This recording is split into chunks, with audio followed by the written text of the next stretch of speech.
Hoje nós vamos conversar sobre um tema muito importante, talvez um dos mais silenciosos dentro da jornada do tratamento da obesidade. A profunda conexão entre o que sentimos e a forma como comemos, a saúde mental.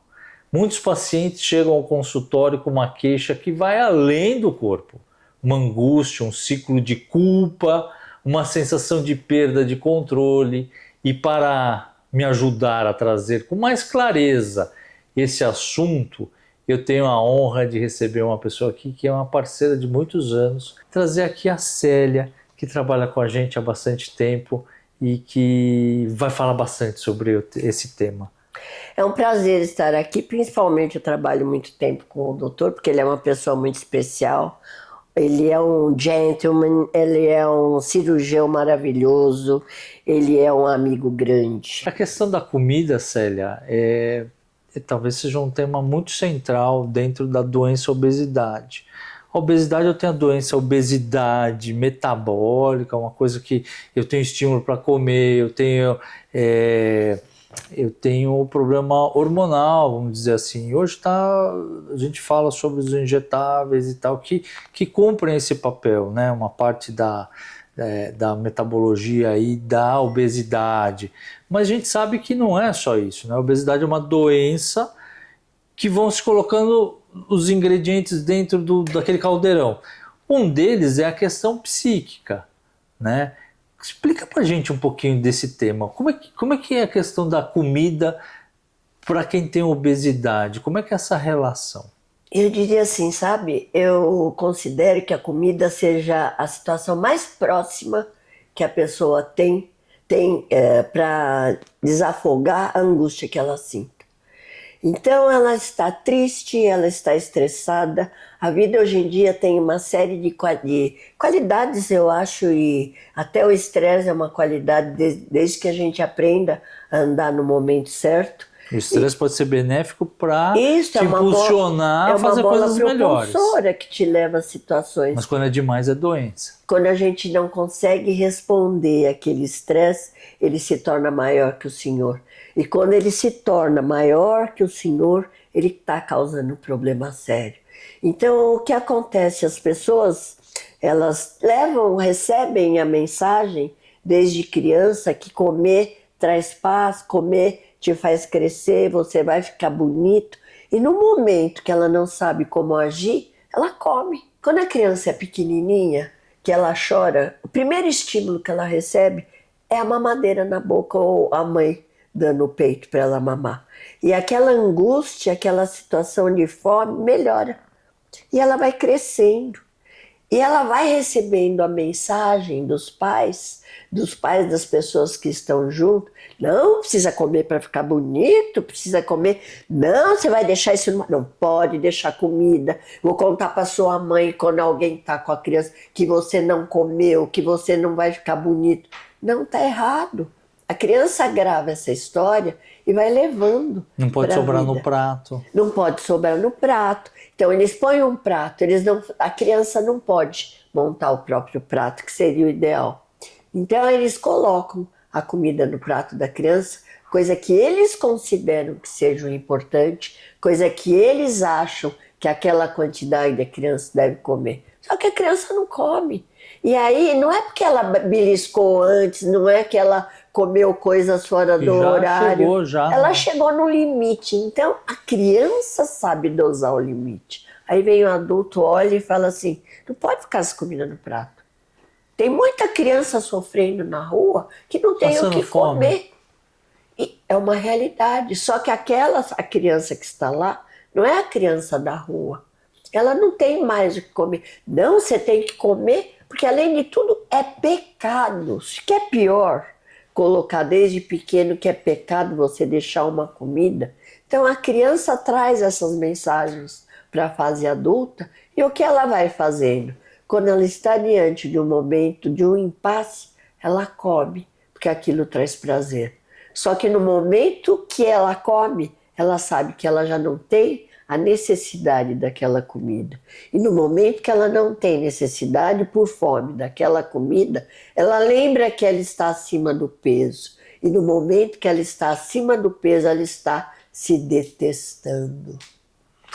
É a questão psíquica e relacionada a um fator lá atrás que a gente às vezes não tem noção disso, o paciente não tem noção dessa questão e carrega uma angústia, um sofrimento para o resto da vida, né, Célia?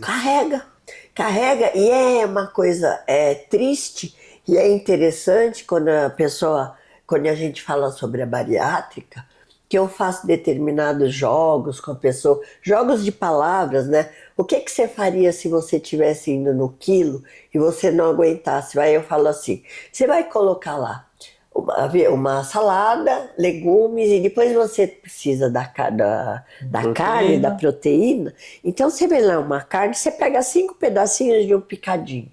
Aí você comeu 2 pedacinhos, não cabe mais. Então você que está acostumado não pode deixar a comida lá. Angústia, acaba comendo por... Só que aí eu digo o seguinte, se você comer a mais, você vai poder ter um dump. E explico o que seria esse dump. E o que você vai fazer? Seria importante, se você levar essa comida para casa, você vai beliscar. Porque você não vai ser honesto com você. Se você der para o seu cachorrinho, ele vai ficar com problema de patela. Emagrecer um bichinho é muito difícil. E se você doar na rua 3 pedacinhos de carne para quem tem fome, provavelmente vai jogar na tua cabeça. Eu diria, o que você faria com isso? É muito difícil. E aí que eu ouço, não, deixar no prato é pecado. Eu ouço isso desde pequeno. Então eu falo assim, mas agora você tem que fazer uma troca com você. Você necessita... Uma reprogramação. Uma reprogramação. Você vai perceber que você não tem necessidade daquilo que você vai comer. Além de te fazer mal, vai te fazer engordar. E se você deixar aquela carne no freezer, ela vai ficar assim, Joãozinho, tô aqui! E você vai comer. Então eu diria assim, deixa lá. Se o restaurante vai fazer uso, como ele vai fazer uso, é problema deles. E se fosse uma quantidade grande que você vai, porque você não sabe ainda, não lembra que você passou por uma cirurgia bariátrica e sobrou uma quantidade maior, você peça, se você não quer deixar lá, peça para embrulhar, mas não para levar para casa. Comida embrulhada, levada para casa é comida para engordar. Comida embrulhada é embalada para levar para a rua e doar para quem tem fome. Você não tem mais fome. E aquela história da tua avó que você disse, que ela dizia que é pecado, você vai fazer uma reprogramação no sentido, ó, em 36 dias mais ou menos, 35 dias, você já sabe quanto você come. Então você tem que lembrar também que o bariátrico pode repetir. Ele não pode repetir 200 gramas que ele vai estourar. Mas ele põe um pouquinho a menos. E se tiver fome, que eu acredito que não, você vai pegar um pouquinho a mais. Até esse momento que você já sabe o quanto você vai comer. Sério, tem uma coisa, né, que a gente vê, às vezes o paciente, depois de alguns anos, ele ganha 5 quilos, 8 quilos e vem aqui desesperado, né? E por que eu estou falando isso? Porque tem uma conexão com o que a gente está conversando. Aí ele ganhou um peso, ele está preocupado, está com medo, chega aqui às vezes destruído emocionalmente. Nossa, porque ganhou, é muito triste. Ganhou um pezinho. Mas ele tem a ferramenta para o resto da vida e muitas vezes ele não usa, né? Eu brinco com a história que a ferramenta é como se fosse uma chave de fenda. Eu quero apertar um parafuso, mas se eu quero apertar uma porca não dá certo, então eu tenho que usar a ferramenta de uma forma adequada. E eu trago esse gancho. É a questão psíquica, a questão de comer direitinho, ou seja, ter um hábito alimentar saudável e fazer atividade física. É um tripé. E vir em consulta, vir de vez em quando, né? É importante vir ter uma regularidade. Mas aí eu vou conversar. Eu vou conversar com ele, vou entender o que aconteceu, por que ele engordou. Aí ele tem aquela ferramenta pro resto da vida, que é a cirurgia bariátrica, mas ele não está usando de forma adequada. Você sabe que eu percebi uma coisa uma coisa assim, cada ser humano é um, né? E tem um rapaz que é psicóloga, não me conformo, ele não conta que ele fez a bariátrica, mas ele permanece em cima. Então ele faz assim, ele se descasou, porque a mulher dele, ele achou que ele não estava sendo a pessoa importante que ele era antes, ele aceitava, como diz o bariátrico. Eu aceitava, agora eu não aceito mais. Eu me descasei, aí eu arranjei uma namorada, Célia, que ela era gordinha. Eu falei, você falou que você fez a bariátrica? Não, fazia ela correr comigo. Olha, mas são coisas que a gente percebe que não é normal. Isso também não é normal ele fazer. Mas ele é uma pessoa grande, é um profissional grande, está viajando também o mundo, está fazendo uma série de situações. Agora, o que a pessoa tem que perceber? Que existe uma vida. E naquele momento, dia 10 de abril de 1800, a bariátrica aconteceu. No momento atual, tua vida caminhou. Então, se você não tem as mesmas coisas em 2025, o que vai acontecer? Você não vai ser mais o bariátrico cuidadoso. Então, se você não tem um acompanhamento Tem que ter pro resto da vida, eu tenho que cuidar. Você não tem um acompanhamento emocional, Usar uma atividade ferramenta. física, que eu digo, tem que malhar, mano, tem que ficar bonito lá na academia. Mas tem um detalhezinho nessa história toda, que é a questão psíquica, que eu vou puxar esse gancho, Tá. porque o cara vem aqui depois de alguns anos, engordou e ganhou um pezinho. E a gente vai puxar, eu brinco, né? Vamos puxar a capivara para ver o que está acontecendo.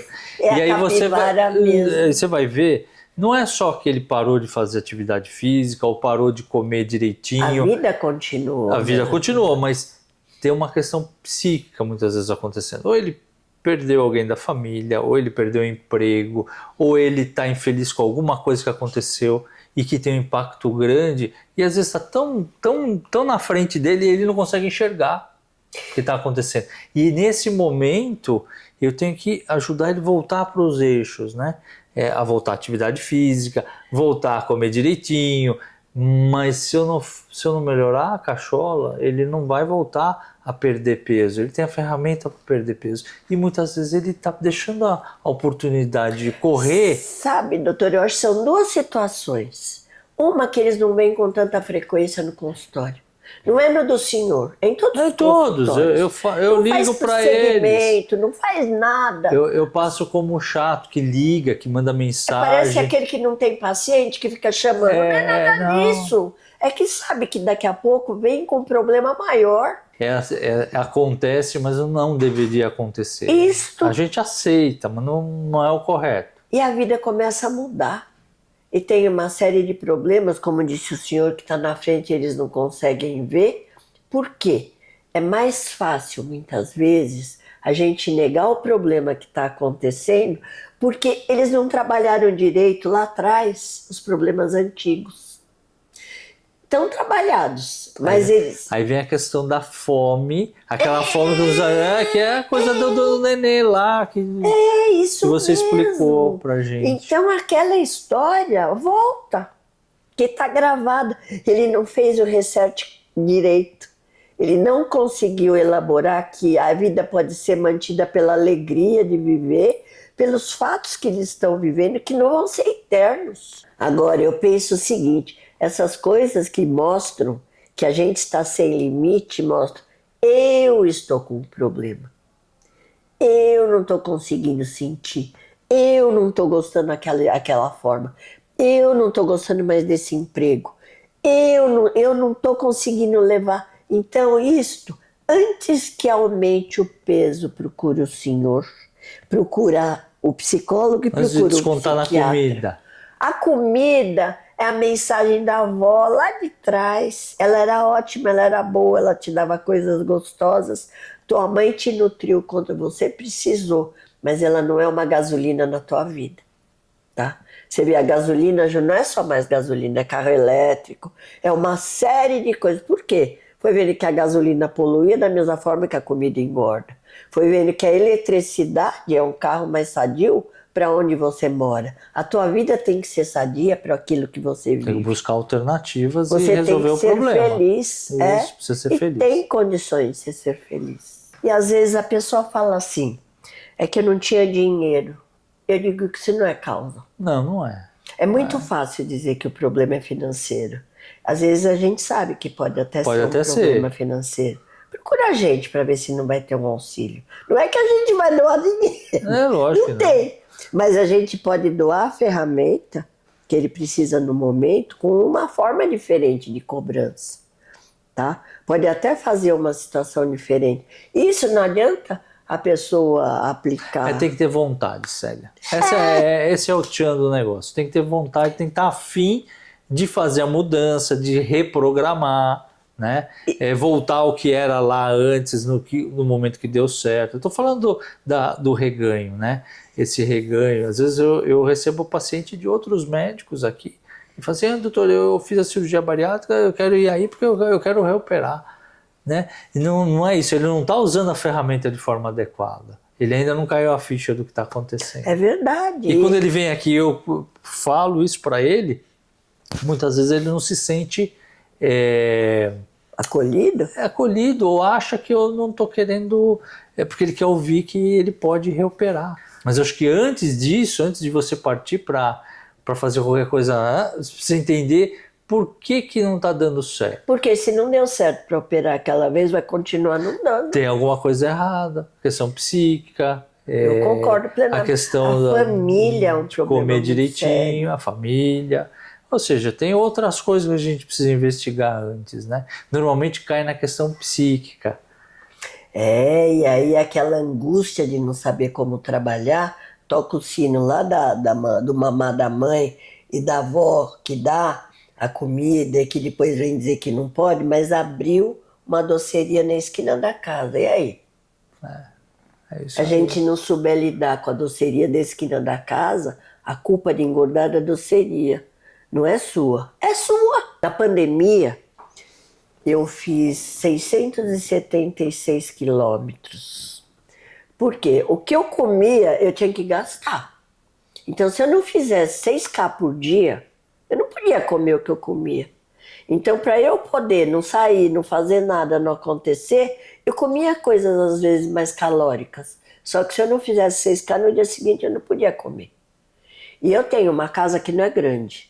Então eu fiz um esquema de caminho, dentro de casa era ia para lá, ia para cá, para o quintal, para a lavanderia, para a rua, para perto da rua onde não tinha ninguém, mas tinha que ter, senão não Você podia. Se preocupou com a... Porque e aí muita gente engordou na pandemia. Porque ficava em casa sentado, era bom aquilo. Só que a angústia que o sobrepeso traz para minha pessoa, não, e traz para minha pessoa, eu virei meio neurótica na história.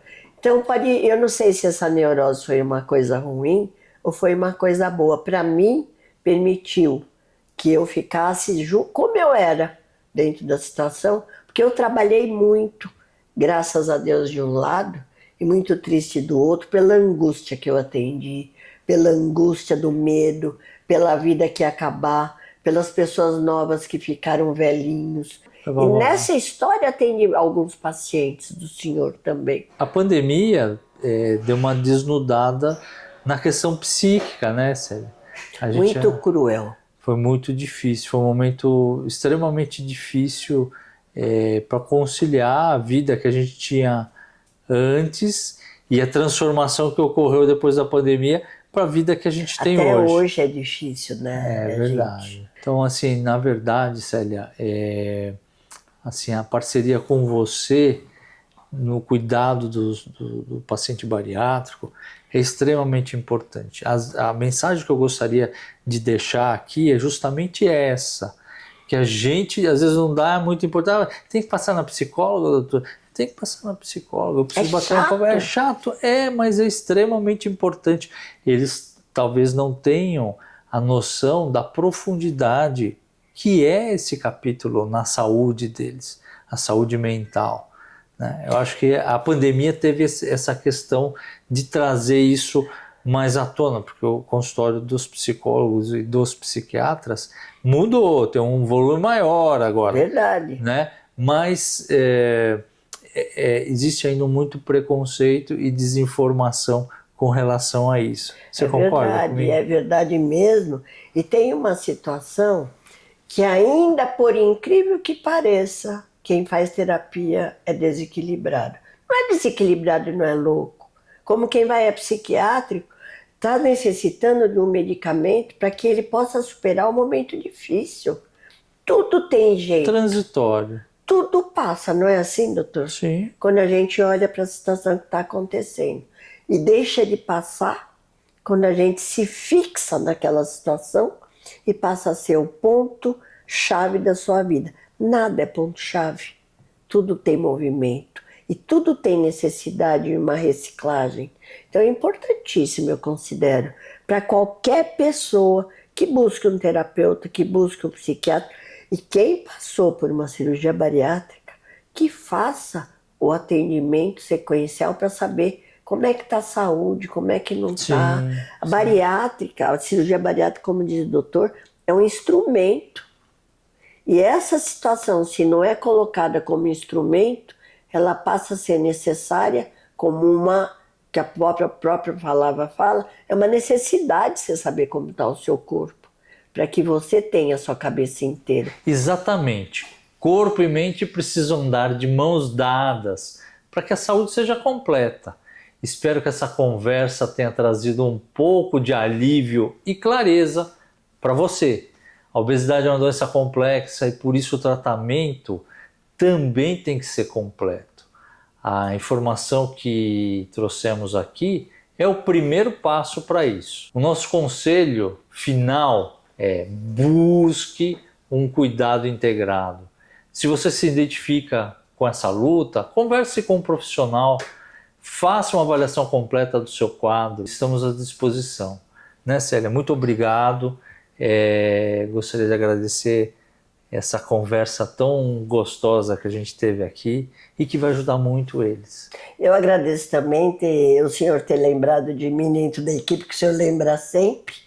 E eu considero que seja extremamente importante que todos repensem. Quem ouviu, repense dentro da sua forma, dentro da sua dor.